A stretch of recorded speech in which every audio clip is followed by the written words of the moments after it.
This channel does not promote any violent, harmful, or illegal activities. All content provided by this channel is meant for an educational purpose only. ফের বেলাগাম আব্দুর রহিম বকশী মালদা জেলা তৃণমূল সভাপতির মুখে এবারে হুমকির সুর। মুখ্যমন্ত্রীর নির্দেশ পেলে সুকান্ত মজুমদার ও বিজেপিকে খুঁজে পাওয়া যাবে না বলে হুঁশিয়ারি মালতীপুরের তৃণমূল বিধায়কের। সেই সঙ্গে কেন্দ্রীয় শিক্ষা প্রতিমন্ত্রী সুকান্ত মজুমদারকে মূর্খ বললেন তৃণমূল নেতা। পাল্টা আব্দুর রহিম বকশীকে বিপিএল নেতা বলে খোঁচা বালুরঘাটের বিজেপি সাংসদের। মমতা ব্যানার্জিকে কত ভাষায় গালাগাল করছে। তিনি আবার নিজেকে শিক্ষিত প্রফেসর দাবি রাখছেন, তিনি আবার নিজেকে কেন্দ্রীয় মন্ত্রী বলে দাবি রাখছেন, তিনি নিজেকে বড় নেতা হিসাবে দাবি রাখছেন।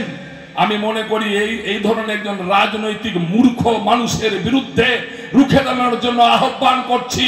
এই অসুর সহ গোটা দল থেকে বিসর্জন দেবার শপথ গ্রহণ করতে হবে।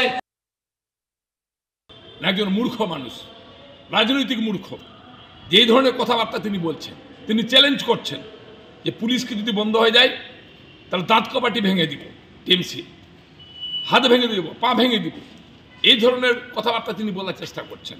আর আমরা বলছি যে আমাদের মাননীয় মুখ্যমন্ত্রী তিনি যদি আমাদেরকে একবার শুধু বলে দেন তো পশ্চিমবঙ্গের বুকে সুকান্তবাবুকেও খুঁজে পাওয়া যাবে না, আর বিজেপিকেও খুঁজে পাওয়া যাবে না। শুধু তৃণমূল কংগ্রেস কর্মীরা, সাধারণ মানুষেরা আজকে দিদির কথায় যে বদল চাই, বদলানো, যার জন্য একটা কথা বলে না। এই ধরনের একজন শিক্ষিত মানুষ এরকম একটা ভাষা প্রয়োগ করেছেন যা সভ্য মানুষ কোনোদিন বলতে পারে না। মাদ্রাসা ছাপ লোক, মাদ্রাসা থেকে পড়াশুনো করা, কিছু যায় না, মূর্খ। এর সম্পর্কে আর কি বলবো? বিপিএল নেতা আমি বলবো না, স্ট্যান্ডার্ডই নেই। অভিষেকের নামাঙ্কিত ভুয়ো প্যাড দেখিয়ে প্রতারণার অভিযোগ, গ্রেফতার ঘাটালের প্রাক্তন পুরপ্রধান এবং বর্তমান কাউন্সিলর বিভাস চন্দ্র ঘোষ। অসীম রয়েছেন আমাদের সঙ্গে, আমাদের প্রতিনিধি। অসীম, বিস্তারিত জানাও। দেখো, একেবারেই পুলিশ সূত্রে যেটুকু জানা যাচ্ছে যে এমনিতে কয়েকদিন ধরে একটি সোশ্যাল মিডিয়ায় পোস্ট হয়েছিল একটি প্যাড, সেখানে দেখা যাচ্ছে বিভাস চন্দ্র ঘোষ, সেই যে লেখা সেই চিঠি, সেই চিঠিতে বিভাস চন্দ্র ঘোষ চেয়ারম্যান হয়েছে।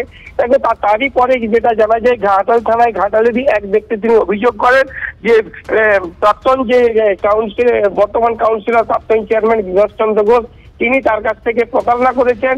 এই ভুয়ো লিখিত চিঠি দেখিয়ে এমনকি 5 লক্ষ টাকা কিন্তু তিনি নিয়েছেন, এমনই একটি অভিযোগ করেন ঘাটাল থানায়। তারপরে তড়িঘড়ি ঘাটাল থানার পুলিশ তদন্তে নামে। সেই তদন্তেই কিন্তু উঠে আসে এই চাঞ্চল্যকর তথ্য। আর সেই তদন্তের পরিপ্রেক্ষিতে পুলিশ বিভাস চন্দ্র ঘোষকে কিন্তু গ্রেপ্তার করেছে, এমনই কিন্তু জেলা পুলিশ সুপার জানিয়েছেন।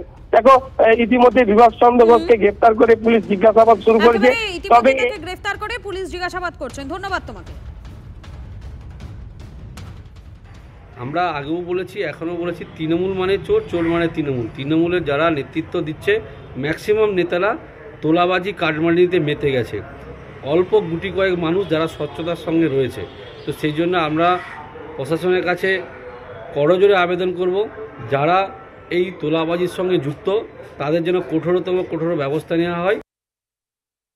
উনি কয়েক মাস ধরে একটা নকল চিঠি নিয়ে নিজে চেয়ারম্যান হয়েছেন বলে দাবি করে যাচ্ছিলেন, অথচ আমাদের দলের কাছে কোনো খবর নেই। এটা অন্যায়। আমার ধারণা ও কোনো খারাপ চক্র ওকে প্রভাবিত করবার চেষ্টা করছে, এবং সেই জন্য প্রশাসন এটা নিয়ে তদন্ত করছে, ওকে নিয়ে গেছে। এর বেশি কিছু নয়। দলে আমাদের এসব কিছু হয় না।